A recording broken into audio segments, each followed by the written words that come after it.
Alright, hey guys, after my video about the Crye family dropped this afternoon, somebody reached out to me and asked for tips on installing the Cummerbund on the SPC. So I'm going to try to do that for you guys tonight to make it as easy as possible. This may make it more confusing, I don't know, but I'll do my best. Alright, so you have your two-band skeletal Cummerbund coming in from both directions. I talked about in the video, there are two mounting options. There's actually three if you wanted to get crazy, but that seems completely ass backwards to me. Nobody wants their back plate mounted lower than the front plate, so I'm not even going to address that one. All right, so your two options are to have your top band running through the bottom cutout in the plate bag, which is right by this nylon strip here, or you can move it up one and have both of the bands going through the plate bag. All right, don't recommend that one at all. It's not a good idea. Drop it down to the bottom. That'll help get your back plate where it needs to be. All right, so once you've kind of figured out that that's what you want to do, you're going to go ahead and thread the ends in there. If you're going to be using side plates, I highly recommend that you go ahead and thread those onto the Cummerbund now, because that weight is going to come into play when you try to figure out how to size this thing. All right, so get your slide-on pouches or any pouches that are going to be internal. All right, these plate bags, the way they sit right now, the side plate is internal on the Cummerbund, which is also why we need it on there for sizing. All right, then take your two bands and push them all the way in, basically until you bottom out on whatever slide-on pouches you're using. So if you've got a radio pouch and a side plate pouch, you'll probably get about this far, maybe another column inside.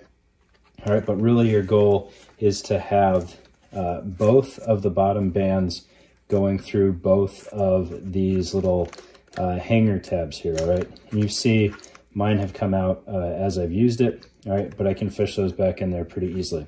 All right, so they can be a little bit challenging to get in there sometimes. All right, other times they play well. Just kind of depends on whether you're under pressure at the time or not.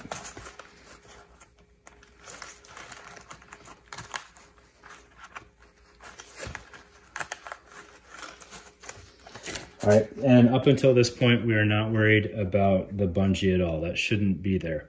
All right, so go ahead and sink both of your Cummerbunds halves all the way in with maximum overlap possible.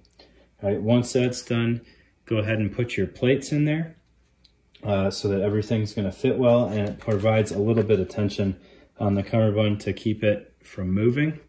All right, and then this part might be challenging for some of you guys, but find a friend. All right, this is not a one-person job. So I actually had to have my wife help me with this, and she thought I was a giant nerd doing it. But once this is compressed all the way and you've got front and back plate in, have your partner kind of keep these things from going crazy, all right, so that your side plates don't pull it out. Put the vest on, and then while they are keeping this stuff from completely coming from together, go ahead and close the vest up in the front so that everything's comfortable, and have them either take a picture of the overlap that's in place, or if they are a little bit more familiar with what's going on, they can go ahead and try to route the bungee for you. All right, so in my case, I had my wife take a picture because she wasn't going to do this for me. All right, so once that's done, figure out where your overlap is. So in my case, I know that I basically want the terminal end of each skeletal piece just past this little loop. And then if we're looking internal on the vest, that means it is just peeking out into the last column of molle.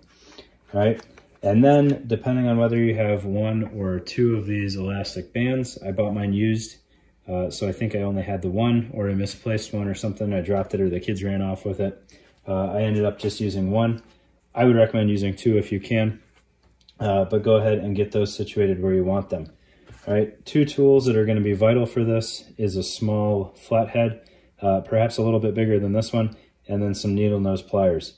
All right, and the reason why I recommend that is if you enjoy your fingernails being attached to your fingers at all, It's going to help you separate the layers on here just a little bit, because that carbon fiber type piece in there is great for trying to rip stuff off of your hand. All right, so give yourself a little bit of room to fish the elastic through there.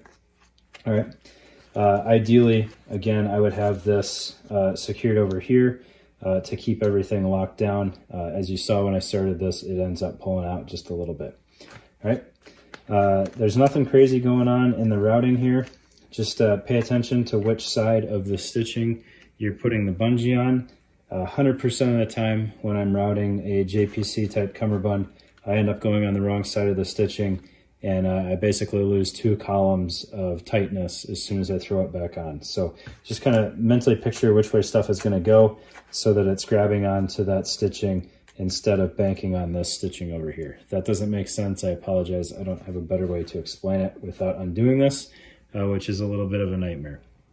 All right, and then lastly, the bungee on the SPC is a little bit unforgiving. You got to get a pretty good amount of slack to get, or tightness in there to get enough to work with tying that knot. All right, but that's something that you guys can't figure out. You're all adults or airsofters, and you'll have your parents do it for you. All right, so that is how you set up the SPC cummerbund. Again, load the cummerbund with whatever you're going to have on there that's internal. Whether that be front radio pockets or side plates. Get the cummerbund tightened all the way up without the elastic, complete overlap on both sides. Again, both ends going through both of these loops. And then internal, it's not going through anything.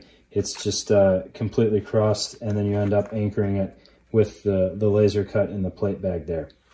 All right, plates in, throw it on, have a partner keep this thing from coming together. And then tighten it all up, figure out where you need it, take a picture, and put your knot in there. Hopefully that works out for you guys and makes sense. And I've probably made this 3 times as long as it needs to be. Thanks, guys.